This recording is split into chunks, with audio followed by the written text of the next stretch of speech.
Bienvenidos a nuestro estudio. Hoy en día vamos a estar estudiando acerca de la depresión. Muchas veces cuando escuchamos esa palabra, tal vez es una palabra que nos hace sentir incómodos. No nos gusta hablar acerca de la depresión, o a veces nos preguntamos, ¿la depresión es algo real? ¿Es algo real que puede pasar en la vida de uno? ¿Que alguien en verdad puede estar deprimido? ¿Los cristianos pueden estar en una situación donde ellos se van a deprimir? ¿Es verdadero esta situación? En mi vida personal, y yo sé que muchas veces no es muy bueno utilizar un ejemplo personal, pero yo he pasado por momentos en mi vida donde yo he cuestionado a Dios. Dios, ¿por qué me pasa eso? Dios, ¿por qué has dejado que esto suceda en mi vida? Y yo he llegado a momentos donde yo he preguntado, Dios, ¿por qué esto está pasando? O Dios, ¿existes? ¿Eres real? Porque yo no entiendo cómo estas cosas alrededor de mí estén pasando. Entonces, en ese sentido, yo muy bien entiendo qué es la depresión. Uno se siente solo, uno se siente abandonado, uno se siente que Dios no se ha preocupado de él, uno se siente que Dios no está escuchando sus oraciones, uno se siente que nadie le importa lo que está pasando en su vida. Y a eso tenemos que preguntarnos esta pregunta y ver qué es la depresión, pero analizarlo bíblicamente. ¿Dónde se encuentra la depresión en la Biblia? Pero si uno hace un estudio acerca de esa palabra, uno se mete a Google y busca depresión en la Biblia, nunca vas a hallar o encontrar la palabra depresión o deprimido. Pero sí vas a encontrar una frase que tiene el mismo sentido. Encontramos la frase así como se encuentra en la traducción de la Biblia de las Américas: soy contado entre los que descienden a la fosa. Soy contado como los que descienden a la fosa. Y ahí encontramos este sentido de la depresión. Hay un himno que nosotros cantamos que es bien popular y conocido. El himno se llama Estoy bien con mi Dios. Estoy bien con mi Dios. Y dentro encontramos en la primera estrofa esto: de paz inundada mi senda ya esté. Encontramos ese sentido que en un momento de la vida de uno todo se ve y se siente como paz y lleno de alegría. Mira todas las bendiciones que Dios me ha dado. Mira mi salud, mira mi fuerza. Mira cómo Dios nos ha bendecido en el trabajo. Mira cómo Dios ha bendecido nuestra familia. Todo alrededor se ve y se parece como un río de paz, que el mundo alrededor de nosotros se están inundando con paz. Pero después la estrofa continúa a decir: o cubra la un mar de aflicción mi suerte. Cualquiera que sea diré, estoy bien con mi Dios. A este otro sentido que a veces las cosas no están llenas de paz. Y uno en ese momento se siente que está en medio del mar, que hay una gran tempestad, una gran tormenta alrededor de nosotros y nos sentimos que nos vamos a ahogar, que todo alrededor de nosotros está yendo mal. El autor de este himno, Horacio Spafford, se encontró en una situación así. Él era un hombre de negocios y en el octubre de 1871 él perdió toda su ganancia, perdió todo su dinero en un gran incendio en Chicago. También ese mismo año perdió a su hijo de 4 años a una gran enfermedad. 2 años después, él iba a viajar con su esposa y con sus hijas. Pero él se tenía que quedar para terminar unos negocios. Entonces él mandó a sus hijas y a su esposa para ir a la Inglaterra antes que él. Y él iba a llegar después. Pero mientras que ellas estaban en esa nave se hundió. Y él perdió a todas sus hijas.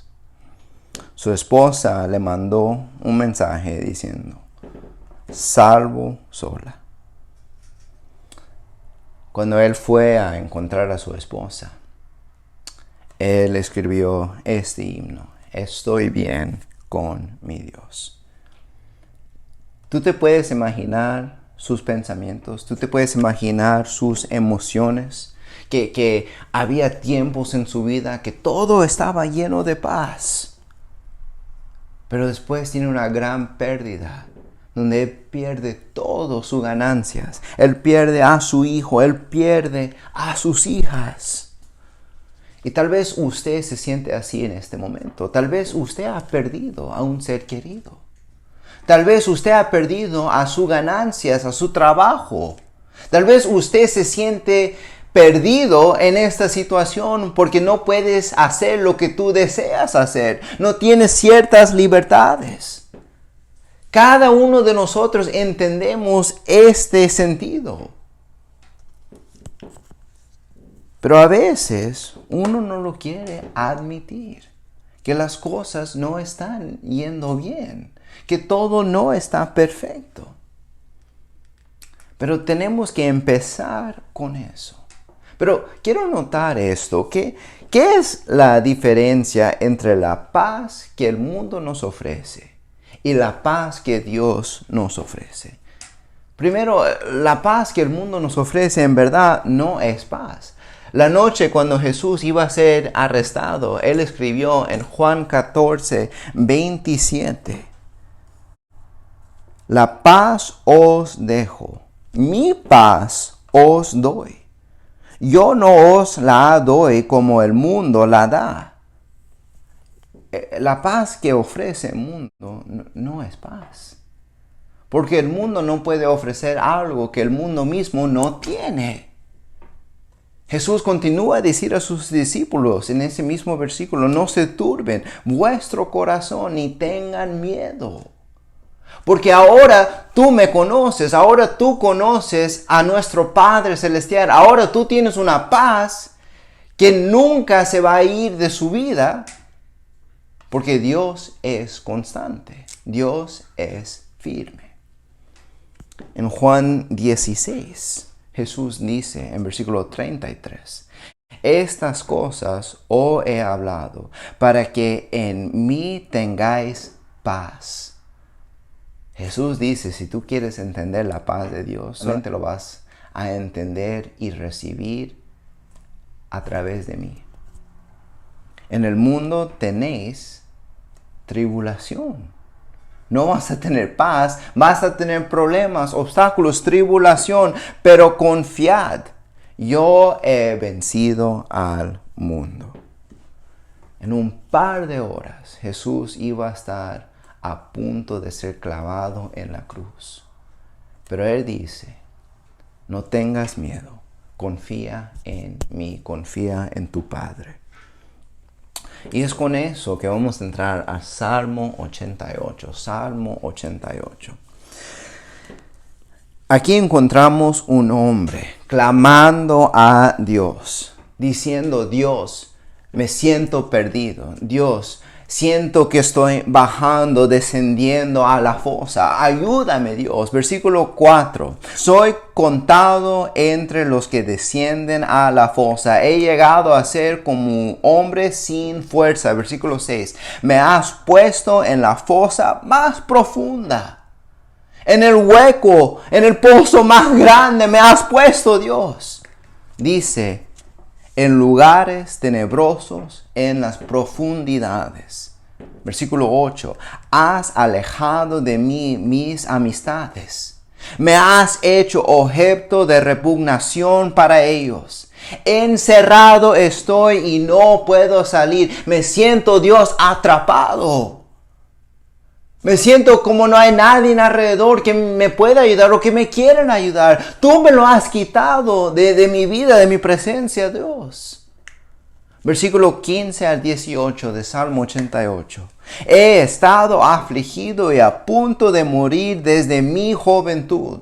Sufro tus terrores, estoy abatido. Sobre mí has puesto tu ardiente ira. Tus terrores me han destruido, me han rodeado como aguas todo el día. Aún me ha secado. Has alejado de mí al compañero y al amigo. Mis amistades son las tinieblas. ¿Te puedes imaginar estar en una situación así?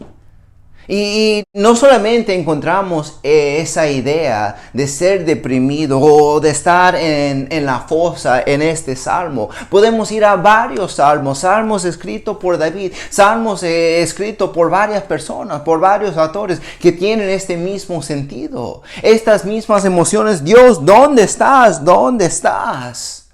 ¿Por qué no me contestas?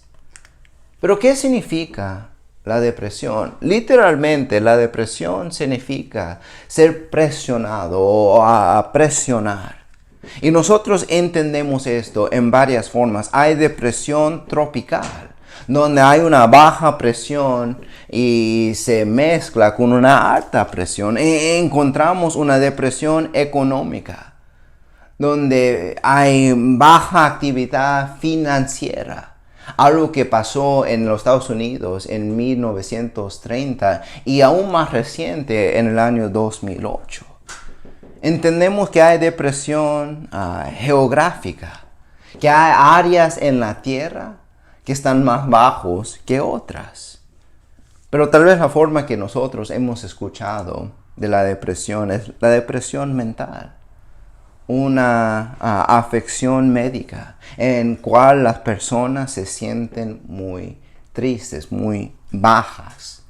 Y a esto lo llamamos la depresión clínica. Piensa en el mundo de hoy. ¿Están las personas hoy en día felices? ¿Están las personas hoy en día llenos de amigos y amistades? Tal vez a lo exterior. Pero si en verdad vamos a observar a las personas, vemos que hay hoy en día muchas personas solitarias. Hay números 900 que existen, miles de números que tú puedes llamar simplemente para platicar con otra persona que ni siquiera conoces. En las cantinas, en los bares se encuentra lo que se refiere el happy hour, que están llenas de personas tratando de olvidarse de su vida o de este mundo, los problemas que vienen con este mundo. Tenemos las redes sociales llenos de amigos que nos dan de vez en cuando un like o algo así. Pero todavía nos sentimos solos, desconectados. Hay los servicios de las citas amorosas. Interesante, encontré que personas cada año pagan $2,000 al año para estar en estos servicios de citas amorosas. Increíble. Porque este mundo está lleno de personas que se sienten solos. Pero la depresión va más allá de simplemente esta emoción de uno sentirse solo. Tú sabes que la depresión ocurre 2 veces más a menudo en mujeres que en hombres.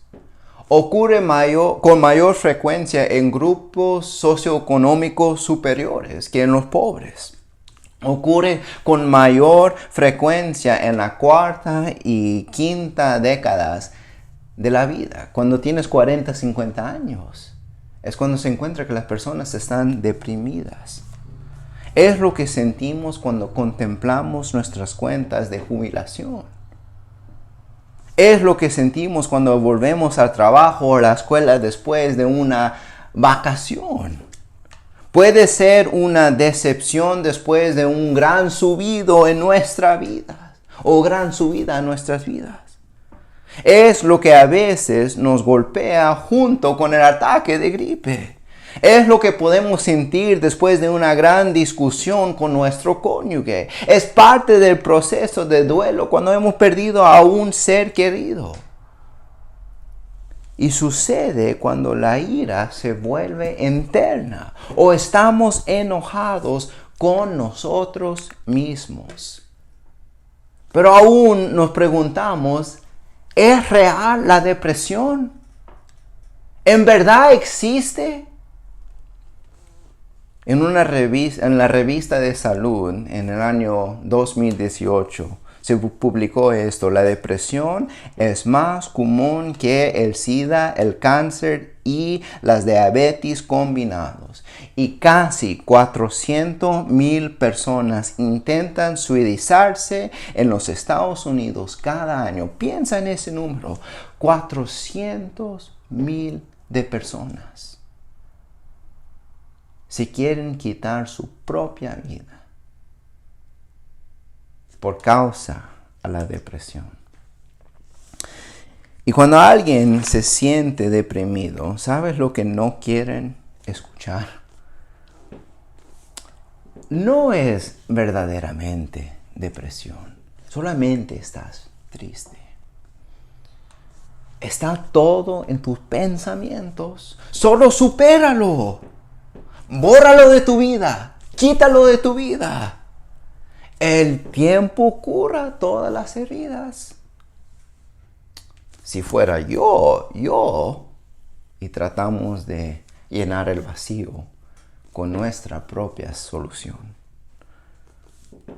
O tal vez lo peor que le puedes decir a una persona, o se puede decir a un cristiano que se siente deprimido: simplemente no tienes suficiente fe. Y yo entiendo, hermanos, la depresión es una emoción. Yo entiendo que la depresión es algo que alguien siente en sus pensamientos, pero déjame decir, la depresión no es un pecado. Sentirse deprimido no es un pecado. Aún más, no solamente no es un pecado, es bíblico. Encontramos gente deprimida, encontramos la depresión en la Biblia. Pero la depresión, tenemos que entender, es como un pegamento emocional. Cuando alguien se siente deprimido, uno se siente desesperado, que no tiene esperanza para nada bueno. Alguien se siente atrapado, como leímos en Salmo 88. No sé cómo salirme de este hueco que tengo en la vida. Y alguien se siente que se está cayendo, que las cosas se van de mal a peor. También encontramos esa idea en Salmo 88. Y la pregunta común en todo esto es: ¿no están exentos los cristianos? ¿Acaso el pueblo de Dios no está exento de la depresión? Y vamos a ver en la siguiente parte de nuestra lección que no es así. Entonces, bíblicamente, estudiando la Biblia, ¿qué son las causas de la depresión? Y no vamos a ver todas, pero vamos a leer algunas causas de la depresión que encontramos en la Biblia. Primero encontramos en Salmo 32, un salmo escrito por David, que a veces una causa de la depresión es autoinducido por nuestras propias decisiones, o es mejor dicho, por nuestros propios pecados. Que la depresión es algo que viene con la culpa que uno siente en su vida a hacer un pecado, a caer a la tentación, o alguien se siente atrapado en el pecado que ellos han cometido. Y eso es lo que vemos en Salmo 32, versículos 3 al 5. Salmo 32, versículos 3 al 5. Mientras callé mi pecado, mientras que no hablé de mi pecado, mi cuerpo se consumió con mi gemir durante todo el día. Casi por un año, David dice en Salmo 32, ¿acaso de acuerdo con el pecado que él cometió con Betsabé, que él se sintió atrapado, que sus huecos se sintieron secos, porque día y noche tu mano pesaba sobre mí. Mi vitalidad se desvanecía con el calor del verano. Te manifesté mi pecado y no cubrí mi iniquidad. Dije, confesaré mis transgresiones al Señor y tú perdonaste la culpa de mi pecado. No fue hasta que David confesó su pecado a Dios que recibió el alivio que Dios le quería presentar. Pero a veces otra causa de la depresión no es por nuestras acciones, es por las acciones de los demás o las decisiones de los demás, acciones de amigos, de nuestra propia familia. En Salmo 55 encontramos un salmo que David ha escrito acerca de su familia, de su amigo Ahitofel, traicionándolo y apoyando y ayudando a su hijo. Pero también encontramos que una causa de la depresión simplemente es algo genético. Es algo que viene con problemas de salud o problemas médicos. Pero quiero también aclarar esto. Si usted se siente deprimido, si usted se siente solo y eres un cristiano, no estás solo. Tal vez vemos esto mejor que en cualquier otra situación que en la vida de Job.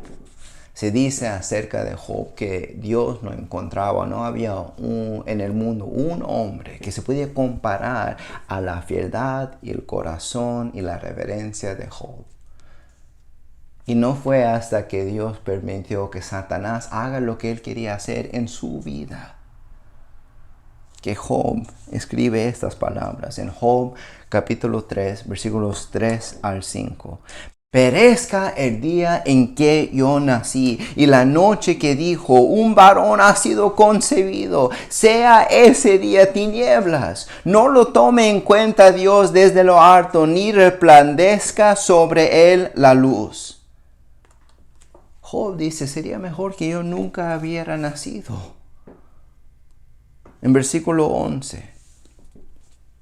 ¿Por qué no morí yo al nacer o expiré a salir del vientre? Job se siente perdido. Job se siente deprimido. Porque él no entiende por qué todas estas cosas están pasando en su vida. Y nosotros sabemos que Job no había cometido pecado. Entonces también encontramos la respuesta. Que la depresión no evita a los cristianos. La depresión afecta hasta el más fiel. Encontramos también esto con David en Salmo 55. Dice en versículos 4 al 7, Salmo 55. Angustiado está mi corazón dentro mí y sobre mí han caído los terrores de la muerte. Terror y temblor me invaden y horror me ha cubierto. Y dije, ¿quién me diera alas como la paloma? Volaría y hallará reposo, ciertamente huirá muy lejos, morirá en el desierto. Deseo tener alas para volar y sentirme libre de estas emociones, de estos pensamientos. Encontramos esto con Jeremías. En Jeremías capítulo 20. ¿Qué estaba haciendo Jeremías? Jeremías era un hombre que estaba predicando la palabra de Dios. Jeremías era un hombre muy fiel que solamente hablaba las palabras que él recibía de Dios. ¿Y qué pasó en la vida de Jeremías? Un predicador fiel, un profeta fiel. Literalmente en su vida lo tiraron en un pozo, lo tiraron en un hueco, lo dejaron ahí abandonado. Hasta que al fin alguien se recordó de él y pensó en él y lo fue y lo rescató. Pero Jeremías dice en capítulo 20, versículo 7. Me persuadiste, oh Señor, y quedé persuadido. Fuiste más fuerte que yo, prevaleciste. He sido el hazmiere cada día. Todos se burlan de mí, porque cada vez que hablo, grito, proclamo violencia, destrucción.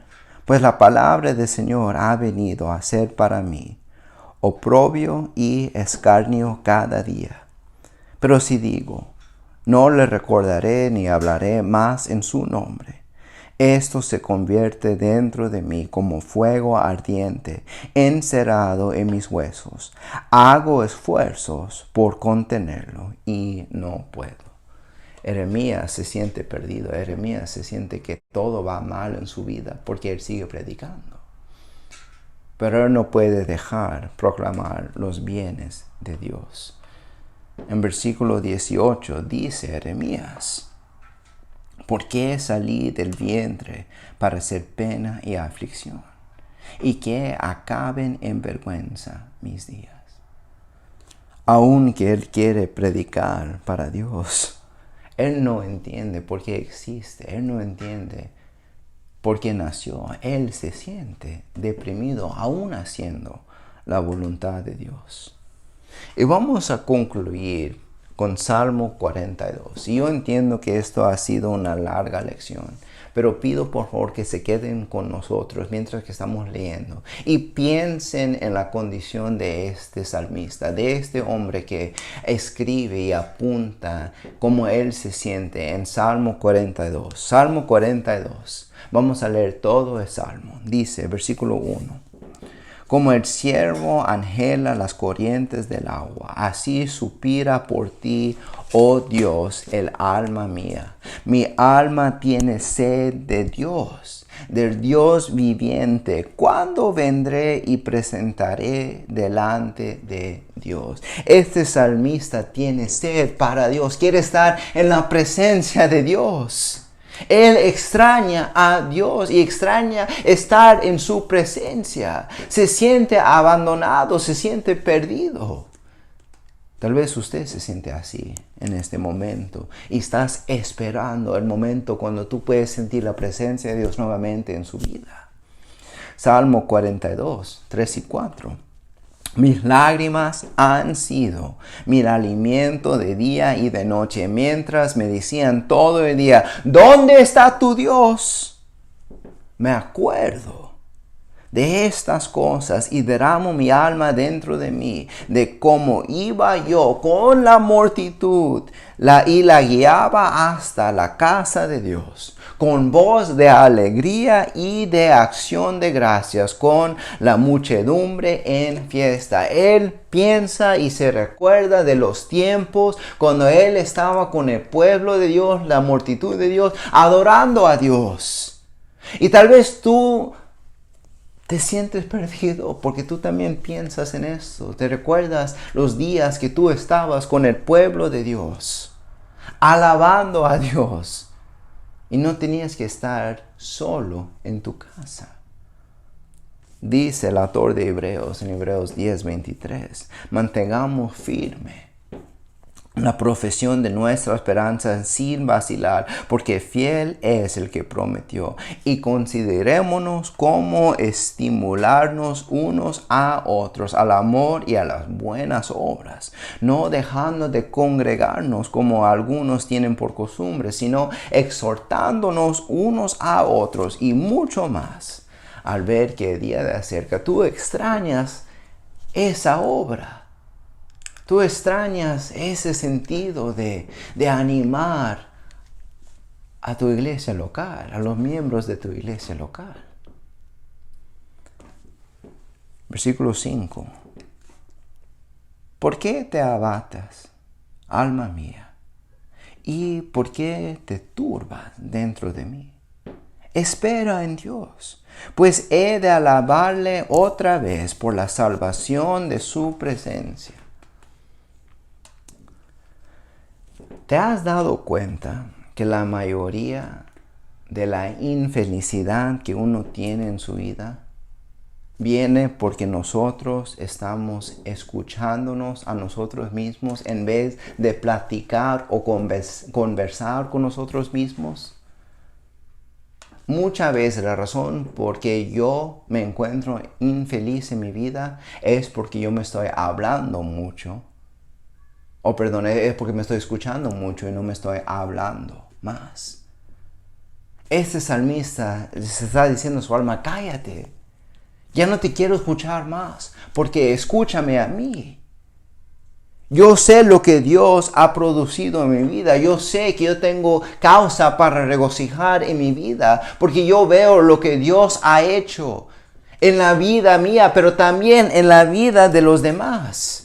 Romanos 8, 31 a 39, Filipenses 4, 4 a 5. Yo tengo razón por cual yo puedo estar regocijando en mi vida debido a la obra que Dios ha hecho.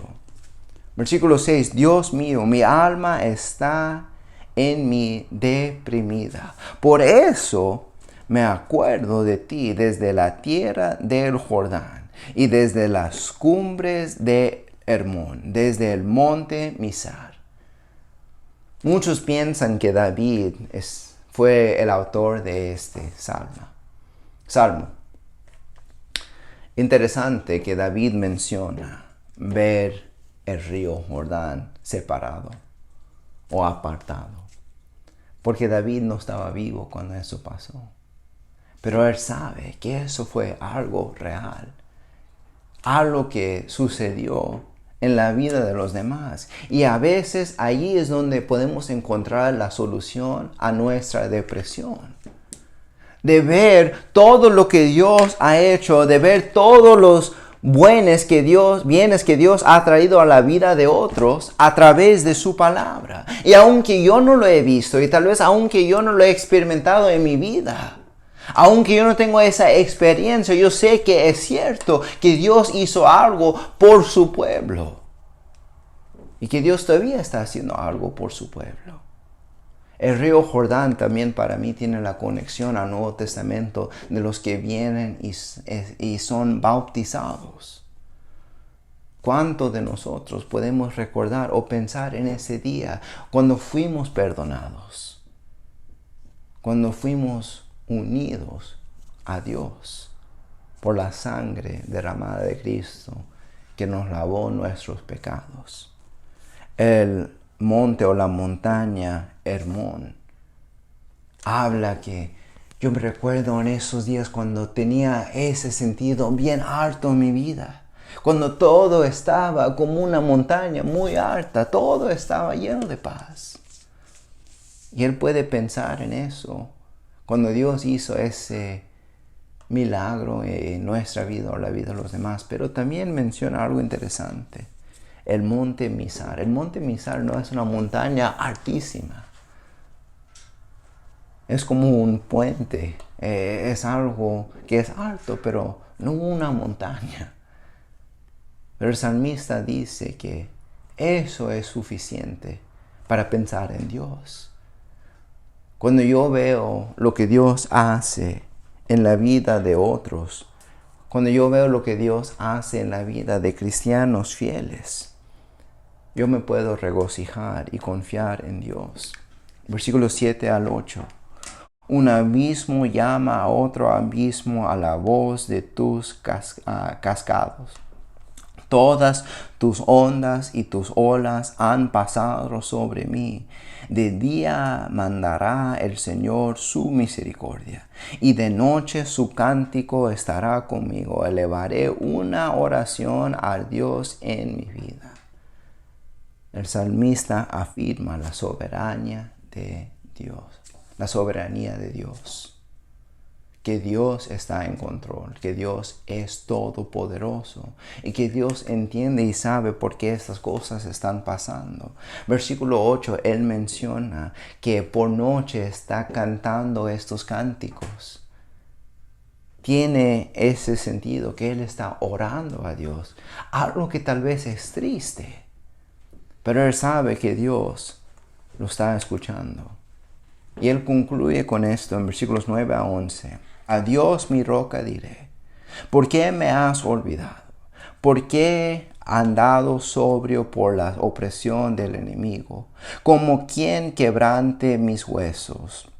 Mis adversarios me afrentan mientras me dicen todo el día, ¿dónde está tu Dios? ¿Por qué te abates, alma mía? ¿Y por qué te turbas dentro de mí? Espera en Dios, pues he de alabarle otra vez. Él es la salvación de mi ser y mi Dios. El salmista se queda preguntando, ¿por qué? ¿Por qué? ¿Por qué pasa esto? Y a veces en la vida uno se queda preguntando esa misma pregunta, diciéndose, ¿por qué Dios? No lo entiendo, ¿por qué Dios? ¿Dónde estás? Auxilio, ayúdame. Pero Él siente y Él reconoce que aunque Él se siente olvidado por Dios, Él no lo es en versículo 8. Simplemente está clamando, Dios, yo no entiendo. Dios, yo estoy perdido, pero yo sé que usted está conmigo. Entonces concluimos con repetir el himno. Estoy bien con mi Dios, de paz inundada mi senda ya esté. O cubra la un mar de aflicción, mi suerte cualquiera, que sea diré, estoy bien con mi Dios. Sea cualquier forma que le podemos ayudar en su vida, llegar a decir, no importa las circunstancias, no importa la situación, estoy bien con mi Dios. Por favor, díganos cómo lo podemos ayudar. Si necesitas ser bautizado para perdón de sus pecados y deseas estudio acerca de eso, también nosotros deseamos ayudarte con eso. Si hay cualquier necesidad que tengas, por favor, déjanos un comentario puesto aquí abajo y nosotros nos vamos a comunicar con usted. Gracias por su tiempo hoy en día.